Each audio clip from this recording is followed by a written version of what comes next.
Emócie a vaša hodnota. Ovládajte svoje emócie a nikdy nežiadajte o pozornosť, lásku alebo priateľstvo. Ak niekto nechce s vami komunikovať, nenúďte ho. Vynútené vzťahy často nemajú dlhé trvanie. Tak prečo by ste sa mali uspokojiť s málom, keď môžete získať viac? Starajte sa o seba a dajte si priestor pre svoje mentálne a emočné blaho. Ste dobrý človek, len sa snažíte to dokázať nesprávnej osobe. Tá pravá osoba vás nikdy nebude nútiť žobrať o čokoľvek.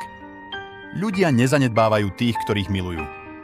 Zanedbávajú ich buď preto, že už pre nich nie sú užitoční, alebo nechcú, aby boli súčasťou ich života. Nikdy na to nezabudnite. Buďte silní a vážte si seba. Rozvíjajte svoje charizma a zdokonalujte sa v umení psychológie. Nebojte sa ísť vlastnou cestou, kde sú vaše hodnoty a ambície. Obklopte sa ľuďmi, ktorí vás podporujú a povzbudzujú. Ak ťa toto video zaujalo, tak ho zdieľaj a inšpiruj iných.